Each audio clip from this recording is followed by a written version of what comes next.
मित्रों नमस्कार। अपने बीच भारतीय जनता पार्टी के माननीय राष्ट्रीय प्रवक्ता डॉक्टर संबित पात्रा जी आपको संबोधित करेंगे। मेरा विनम्र निवेदन है माननीय संबित जी से कि आपको संबोधित करें। संजय जी बहुत धन्यवाद। यहाँ मौजूद सभी पत्रकार वृंदों को बहुत बहुत अभिनंदन और बहुत धन्यवाद। एक बहुत ही गंभीर विषय को लेकर भारतीय जनता पार्टी ने आज ये प्रेस कॉन्फ्रेंस बुलाया है और आप सभी जानते हैं गुजरात दंगे 2002 में जिस प्रकार से तत्कालीन मुख्यमंत्री गुजरात के और वर्तमान के हमारे प्रधानमंत्री माननीय मोदी जी को अपमानित और उन्हें बदनाम करने की चेष्टा उस समय की political party, ruling political party Congress ने जिस प्रकार का षड्यंत्र रच के किया था, समय के साथ धीरे धीरे परत दर परत सच्चाई सामने आ रही है। आप सबको अवगत है कि चंद हफ्तों पहले सुप्रीम कोर्ट में जब यह केस कॉन्क्लूड किया था तो सुप्रीम कोर्ट ने कुछ सख्त टिप्पणी की थी। केवल टू रिफ्रेश द मेमोरी, आपकी याददाश्त को ताजा करने के लिए वो 2 लाइन सुप्रीम कोर्ट से मैं पढ़ना चाहता हूं, क्योंकि आज जो प्रेस कॉन्फ्रेंस है इसी संदर्भ में है। सुप्रीम कोर्ट ने कहा था क्लीन चिट देते हुए नरेंद्र मोदी जी को कि the proceedings have been pursued for the last 16 years to keep the pot boiling obviously for ulterior design. All those involved in such abuse of process need to be in the dock and proceeded with in accordance with the law. कुछ ऐसे लोग थे जो जानबूझ के अपने ulterior design, अपने षड्यंत्र के कारण, अपने मकसद के कारण पॉट बॉइलिंग अर्थात इस पूरे विषय को जीवित रखने का काम कर रहे थे और अतथ्य प्रस्तुत कर रहे थे। अब समय आ गया है, ये सुप्रीम कोर्ट ने कहा था कि इन लोगों के ऊपर भी कानून का सिकंजा कसे और इन लोगों को भी जुडिशियल ट्रायल फेस करना पड़े। यह सुप्रीम कोर्ट की सख्त टिप्पणी थी और मीडिया ने रिपोर्ट किया था। इसके पश्चात कुछ लोगों की गिरफ्तारी हुई। Teesta Setalvad, B Sreekumar, IPS officer Sanjiv Bhatt, कुछ लोग गिरफ्तार हुए। उनके ऊपर एक एसआईटी बैठाया गया था। आज सुबह से मीडिया रिपोर्ट के माध्यम से देश देख रही है कि ये जो एसआईटी है, एसआईटी ने अपने एफिडेविट को कोर्ट में सबमिट किया है। एफिडेविट ने अपने जांच को कंक्लूड करके ये जो रिपोर्ट रखा है, बहुत सारे सत्य को ये सामने लाती है। It reveals shocking truth, shocking facts have come to the fore after the SIT report in front of the court. बहुत स्पष्ट रूप से यह एफिडेविट कहती है कि तीस्ता सितलवाड़ और उनके साथी, उनके सहयोगी जो काम कर रहे थे, वो मानवता के लिए काम नहीं कर रहे थे। वो एक पॉलिटिकल डिजाइन के साथ, एक पॉलिटिकल ऑब्जेक्टिव के साथ, एक राजनैतिक मंसूबे के साथ काम कर रहे थे। और उनका मंसूबा क्या था? उनका 2 टूक मंसूबा था। They had 2 objectives. ये 2 पॉलिटिकल ऑब्जेक्टिव्स क्या थे? प्रथम पॉलिटिकल ऑब्जेक्टिव था dismissal and destabilisation of the publicly elected Gujarat government. उस समय जो राज्य की सरकार थी गुजरात में, किस प्रकार से उसे बर्खास्त किया जाए और उसे अस्थिर बनाया जाए, यह प्रथम राजनीतिक मनसा, यह प्रथम पॉलिटिकल ऑब्जेक्टिव तीस्ता सितलवाड़ और उनके मित्रों का था, उनके साथियों का था। और जो दूसरा मनसा था, the second political objective was to frame innocent people in Gujarat riot 2002, जिसमें आदरणीय प्रधानमंत्री नरेंद्र मोदी जी का नाम भी शामिल है। किस प्रकार से नरेंद्र मोदी जी के नाम को शामिल किया जाए, किस प्रकार से उन्हें अपमानित किया जाए, उनको किस प्रकार से पदच्युत किया जाए, किस प्रकार से उन्हें परेशान किया जाए, ताकि भविष्य का एक लीडर जो भारतीय जनता पार्टी को आगे लेने की क्षमता जिसमें है, उसे रोका जा सके। इस मनसा के साथ तीस्ता और उनके साथी काम कर रहे थे। ये जो पॉलिटिकल ऑब्जेक्टिव था, इसका खुलासा एफिडेविट में हुआ है। एफिडेविट ने स्पष्ट रूप से कहा है कि ये जो कॉन्स्पिरेसी, ये जो षड्यंत्र है, this conspiracy was to malign the image of Gujarat. केवल नरेंद्र मोदी और केवल राजनीतिक दृष्टिकोण से नहीं, गुजरात किस प्रकार से इसमें उसके चित्र को मलिन किया जाए, इमेज ऑफ गुजरात को धक्का पहुंचे, यह षड्यंत्र भी तीस्ता सितलवाड़ और उनके साथी कर रहे थे। और दुख का विषय है, जो हम कह रहे थे, जो हम सोच रहे थे, जिस पर डिबेट और डिस्कशंस होते थे, आज एफिडेविट में वो हकीकत सामने आया है कि षड्यंत्र तो हुआ, षड्यंत्र के रचयिता कौन थे? Who were the ones who were driving these conspiracies? Ahmad Patel, Shri Ahmad Patel, जो पूर्व के कांग्रेस के दिग्गज नेता, राज्यसभा के मेंबर ऑफ पार्लियामेंट और मुख्यतः chief political adviser to the then Congress president Sonia Gandhi. मैं आज इस मंच से अहमद पटेल जी की शांति की कामना करता हूं। वो आज हमारे बीच में नहीं है और भारतीय जनता पार्टी संवेदनशीलता में विश्वास रखती है। अहमद पटेल तो मात्र एक नाम है, he is just a name. The driving force behind Ahmed Patel was his boss Sonia Gandhi. Ahmed Patel तो मात्र एक नाम है, काम तो सोनिया जी का था।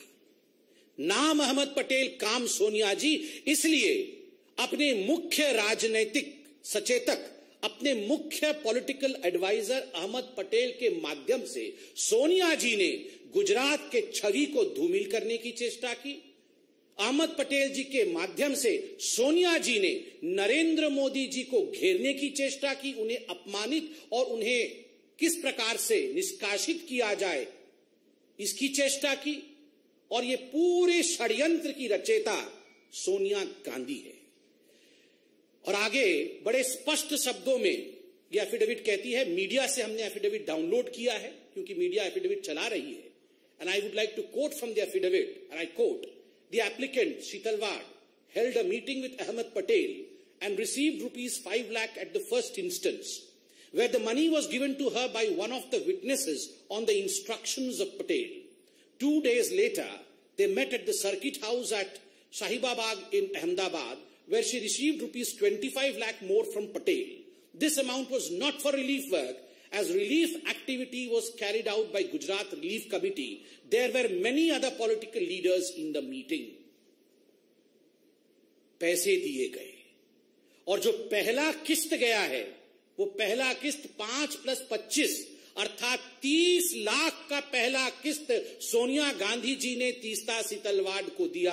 अहमद पटेल जी हमारे बीच में नहीं है, अहमद पटेल जी ने तो केवल डिलीवर किया, दिया सोनिया जी ने अपनी तिजोरी से, डिलीवरी की अहमद पटेल जी ने और लिया तीस्ता सितलवाड़ ने। और याद रखिए, ये 30 लाख उस जमाने में केवल पहला किस्त था। This was just the first instalment. इसके आगे न जाने कितने करोड़ों रुपए सोनिया गांधी जी ने नरेंद्र मोदी जी को अपमानित और बदनाम करने के लिए, झूठे षड्यंत्र में फंसाने के लिए, बीजेपी को नीचे गिराने के लिए, बीजेपी कैसे आगे ना बढ़े इस चेष्टा में, और केवल बीजेपी और मोदी को पीछे रख करके राहुल गांधी को प्रमोट करने के लिए तीस्ता सितलवाड़ का इस्तेमाल इस पैसे से सोनिया गांधी जी ने किया। और एक बड़ी बात जो एफिडेविट कहती है, this money was not for relief work. ये पैसा कोई रिलीफ वर्क के लिए नहीं था, किसी गरीब के लिए नहीं था, किसी दुखियारी के लिए नहीं था। ये पैसा उनके पर्सनल यूज के लिए था, क्योंकि गुजरात रिलीफ कमेटी बनी हुई थी। जो भी पैसा रिलीफ वर्क के लिए जाता था वो इस कमेटी में जाता था। और दूसरे पॉलिटिकल लीडर्स के साथ भी मीटिंग हुई। सबसे बड़ी बात है, यह एफिडेविट कहती है 4 महीने बाद पुनः एक क्लैंडेस्टीन, कोट अनकोट क्लैंडेस्टीन माने चोरी चोरी चुपके चुपके रात के अंधेरे में ये सारे षड्यंत्रकारी, कौन? तीस्ता सितलवाड़, संजीव भट्ट, श्री कुमार, ये कहां मिले? ये अहमद पटेल जी के घर में मिलते हैं और उसके बाद कांग्रेस के बड़े बड़े दिग्गज नेताओं के साथ मिलते हैं। What was the purpose? The only purpose was to destabilize and dismiss the Gujarat government and to defame the then CM of Gujarat, Narendra Modi ji. एक ही मकसद था, उसको लेकर इनकी मीटिंग होती है। आज जो रिपोर्ट आए हैं वो दिल को दहला देते हैं कि ये सब जो षड्यंत्र कर रही थी, जो मैलिशियस काम कर रही थी तीस्ता सितलवाड़, इससे प्रसन्न होकर, अति प्रसन्न होकर सोनिया जी ने पद्मश्री दिया 2007 में तीस्ता सितलवाड़ को। केवल पैसे नहीं, पद्मश्री भी दिया गया। और ये पद्मश्री देने का काम तो अहमद पटेल जी नहीं, ये तो सोनिया गांधी जी खुद कर रही थी, चयन तो वही करती थी।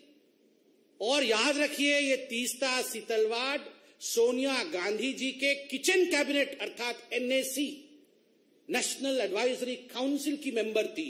Teesta Setalvad was one of the coveted members, a revered member of the National Advisory Committee of Sonia Gandhi, which was a non-constitutional body, and she worked according to the advices of Teesta Setalvad. बंधुगण, आज अखबारों में यह भी छपा है कि तीस्ता सितलवाड़ राज्यसभा की सीट चाहती थी, राज्यसभा का नॉमिनेशन चाहती थी। ये तो हम सरकार में आ गए, वरना आज तीस्ता सितलवाड़ हो सकता है गृह मंत्री होती, हो सकता है आज एक बहुत बड़े पद पे होती। किस प्रकार से ये सरकार पहले चल रही थी।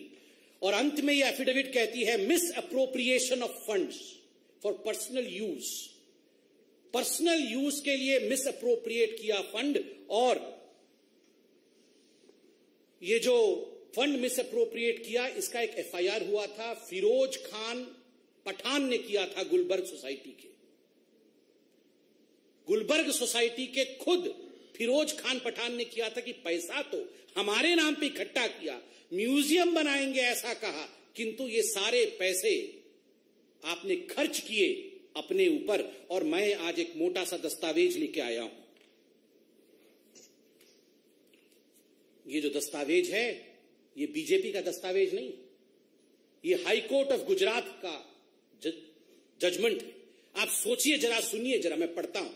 द डाटा रिसीव्ड, मैं आपको एक एक करके पढ़ के सुनाता हूं कोर्ट के ऑब्जर्वेशन क्या था। Money which was meant for the poor and the needy have been misappropriated by the applicants for their own materialistic pleasure and comfort. Huge amount has been used for the purchase of items like wine, shoes, holiday resorts, air tickets, etc. Wine or shoes, holiday resorts. ये है तीस्ता सितलवाड़ की हकीकत। Wine and shoes, resorts, गरीबों के पैसे के ऊपर इस प्रकार का जुल्म। और सुनिए कोर्ट क्या कहती है। The statement of the 13 witnesses recorded till date clearly indicate that not a single rupee is received by them. Them means जिन्होंने केस किया है, by them towards financial aid or rehabilitation or construction of museum. Investigation has revealed that it is only after the publication of interviews, photographs, articles relating to the Gujarat riots, and more particularly after the massive campaign in 2008 onwards for collecting funds for establishment of the Museum of Resistance for the Gulbarg Society, that the funds started flowing into the two NGOs in crores, 44% of which in Sabrang Trust and 35% to the CJP have been transferred into personal accounts. Crores were transferred into personal accounts, a court कहती है।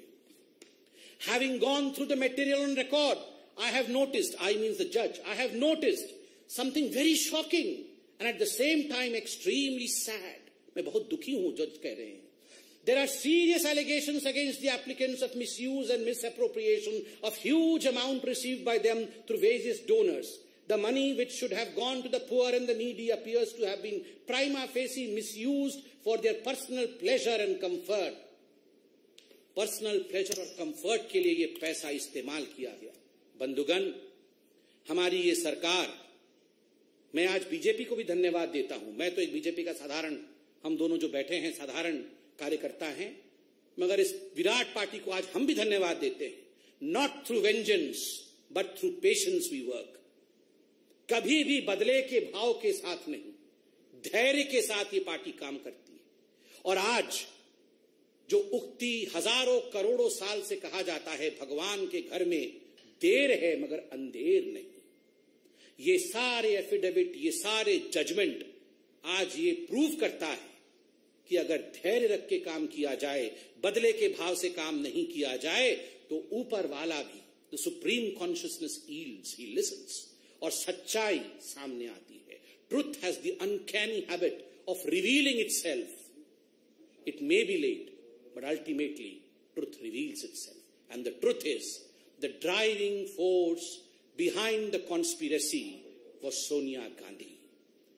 सच्चाई है कि जो driving force है, किस प्रकार नरेंद्र मोदी जी को अपमानित किया जाए, बदनाम किया जाए, बीजेपी को छल कपट करके समाप्त किया जाए, गुजरात में सरकार को वहां डिसमिस किया जाए, उसको किस प्रकार से अस्थिर किया जाए, गुजरात दंगे को लेकर राजनीति की जाए, इसके पीछे केवल और केवल एक व्यक्ति थी और वह है Sonia Gandhi, the president of the Congress party. Today we are wanting answers from none other than Sonia Gandhi.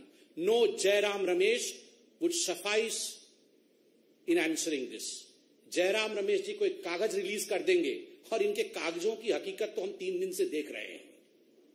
ये हामिद अंसारी जी के 3-3 लाइन के कागज रिलीज करते हैं और हर दिन शाम को आप मीडिया वाले जो चतुर्थ स्तंभ हैं वो आप इनके कागज की धज्जियां उड़ा देते हैं, हकीकत सामने ले आते हैं, फोटो दिखा देते हैं, हकीकत दिखा देते हैं. तो आज भी केवल कागज से काम नहीं चलेगा जयराम रमेश जी. With a clear conscience, we beseech Sonia Gandhi ji to come and hold a press conference and address the nation as to why she was conspiring against Narendra Modi. Thank you so much.